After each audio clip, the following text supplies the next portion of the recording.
Previously on Adaptations.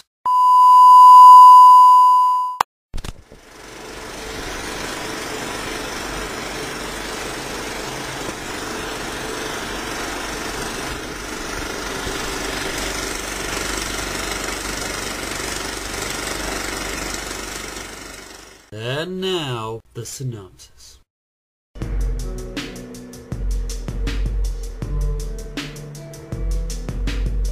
Hardcore Logo is a story of the fictional Canadian punk band of the same name. In 1977, Joe Dick formed Hardcore Logo. The band disbanded due to creative differences. Joe Dick is contacted by Laura Cromartie for a benefit show. Joe gets a hold of Billy Talent, Pipe Fitter and John. As the tour goes on, the reader is treated to an interesting way of developing the four main characters. Joe Dick is the protagonist of the story, and most of his development comes from his inner dialogue and one-sided conversations with the phone. Billy Talent is developed much the same, although his dialogue is usually through conversations with other characters. Pipe Fitter is developed through his thoughts, and he primarily is the one who comments on any changes, good or bad, that develop in the plot. John has probably the most interesting character development, as John's journal entries serve to give a comparison of the way things were to how things are currently going. The band makes a deal to visit Buggy 8, Joe's primary influence. Buggy tells them a story from when he was a young rocker. He had recorded an album with a few buskers in a day, then spent the night partying with them, spending a lot of the money he received to record the album. The next day when Buggy woke up, he found that all the band equipment, the rest of the money and the album was missing. He concludes his story by telling the group that he has hepatitis from using a dirty needle. By the end of the tour, Billy reveals that he is planning on leaving Hardcore Logo to pursue his career further with another band. Joe finds out about this just before their last show, and during the show declares that not only is this the last show for Hardcore Logo, but also the end of Billy Talent's life. They then perform one of their older songs, Something's Going to Die Tonight. After the show, the band is informed that they cannot be paid because the club owner's wife robbed the till. The book concludes with Billy catching a flight to Seattle and the rest of the band heading back to Vancouver. John tells Joe that he is stuck in the glory days and that him, Pipe Fitter and Billy had outgrown Joe's shenanigans. Pipe Fitter then replies to John and tells him that he is a hypocrite, then goes on to explain that he knew he would be in for a bad time right from the hop. After all is said and done, the band, minus Billy, is back in Vancouver, and Joe takes out an ad in a paper looking for a new band. And now, our feature presentation. Published in 1993, Hardcore Logo by Michael Turner has witnessed 3 editions and spawned 2 motion pictures. Hardcore Logo 1996 and Hardcore Logo 2 2010. The character development as well as the plot unfold through song lyrics, invoices, pictures, and the occasional journal entry, all of which serve the narrative rather than set it back. Hardcore Logo begins with introducing the actual characters rather than the actors portraying them. Immediately, this gives the viewer the impression that this is a documentary and not an actual movie. We are also introduced to Bruce, the cameraman. Through typed exposition, we learn quite a bit about the band, while we hear about the reasons why they're getting back together. Fucking Chapman shoots Lennon, right? Rock and roll assassination. Cobain, rock and roll suicide. Fucking Marvin Gaye. Guy's old man shoots him in the head. That's fucking nice. Do you know what I mean? Fuck he hate. That motherfucker was a fucking huge influence. I love that guy. If it wasn't for him, I wouldn't be here. You know what I'm saying? That motherfucker was fucking robbed, and that's what pisses me off, you know? It's payback time. I owe him. This is for him. One of the major differences from the book to the movie is the sound of Hardcore Logo. Now, in the book, Joe Dick is really adamant about strictly having acoustic instruments. However, in the film, they're using the heavy distortion that their fans have become accustomed to throughout their musical career. You don't know shit from good chocolate, babies.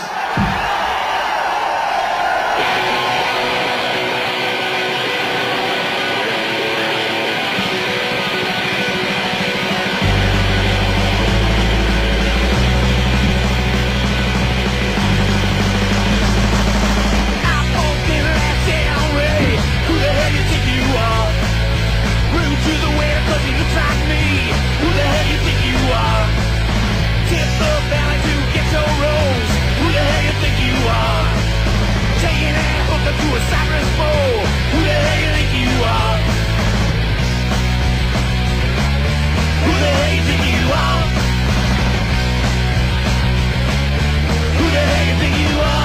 get some exposition about travel costs, something very reminiscent of the invoices in the book. Say they make 6 G's. You know, and they take my 15%, the van, the food, gas. Hotel, 4 guys, 3,000 miles, 5 nights. At this point, you do it for love. Soon after this little nod, it's time to hit the road. Category is fake Canadian bands. Okay, faster, Leonard Cohen. Die. Sled Dog Afterbirth. Joe Dick explains how him and Billy Talent got their names. Why the hell are 2 grown men still calling themselves Joe Dick and Billy Talent?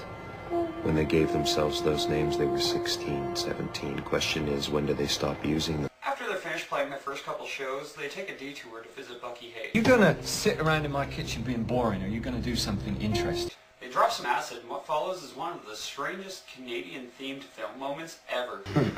Good morning, this is CBC Radio.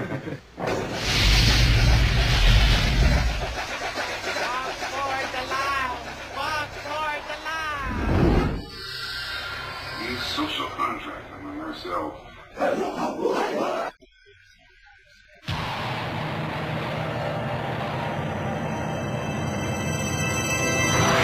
Oh, what the hell?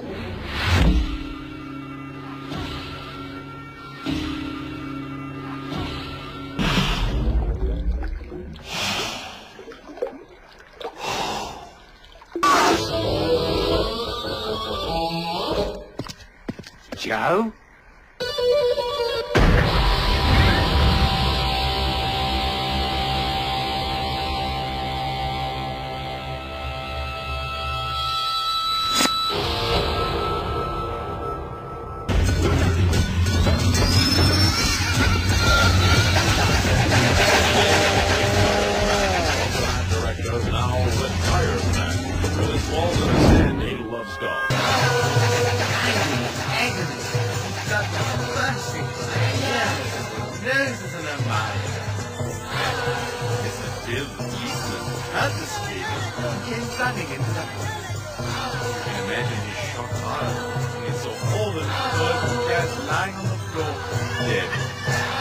The next morning, Joe Dick receives a metaphorical kick to the teeth.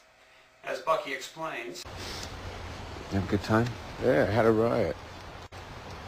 I live out here because I got sick of being used. I didn't want to see anybody that ever used me ever again. When I heard how you used me,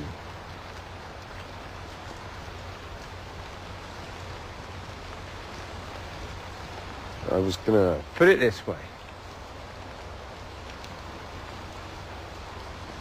Ever back this way, don't drop in. so after this little misadventure, it's back to the open road.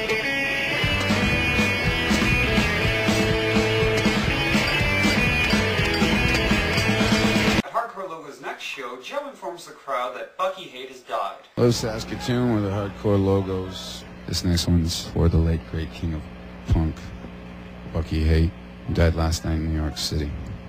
And if it weren't for 2 meddlesome girls, they would have gotten away with a king's ransom. Cut to Billy Talent doing a radio interview in which he announces that he is leaving Hardcore Logo after the tour is finished. Billy, you've been holding out on me, man. No, I haven't. That came in 5 minutes ago. I haven't told Joe. I haven't told anybody. You're playing with Jennifer? You're playing with Jennifer? That's like the big time, man. That's like the big time. This is great. You know what we'll do? We'll do a live on-air interview. We'll talk about this right now. This will be like an excellent kind of thing. This will be totally cool. You know, you have to love when that happens. Guess what? I have some big news. But it's a secret. Nothing bad could possibly come of this. So naturally things go south as Joe finds out from Bruce that Billy's leaving. How do you feel about Billy leaving Hardcore Logo?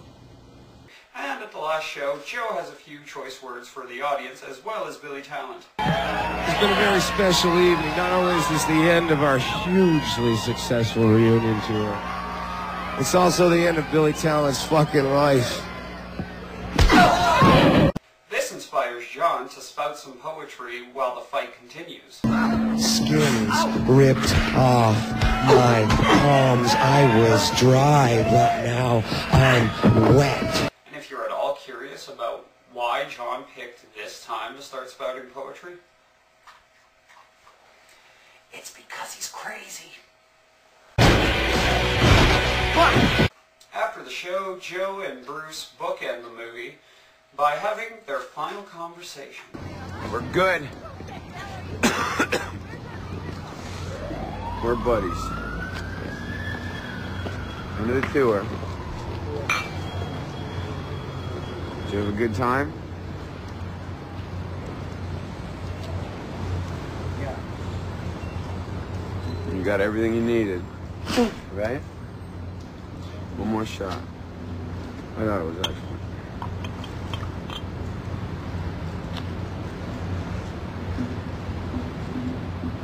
What is that? What is it? One more shot and salute?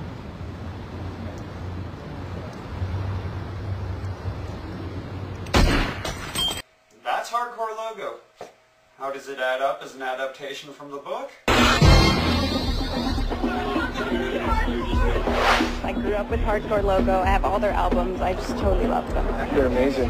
They're not just people who are talking about stuff. They're people who are making it happen, who are doing it. Bucky Haight was a really good friend of mine. If someone shoots your friend, you got to do something about it. You know, what Hardcore Logo are doing is a really cool thing. Even if you're not a fan of punk music, I would suggest checking this movie out, since it renews the hope that one day all adaptations can be made as complementary pieces to the source material. I killed the fucking goat.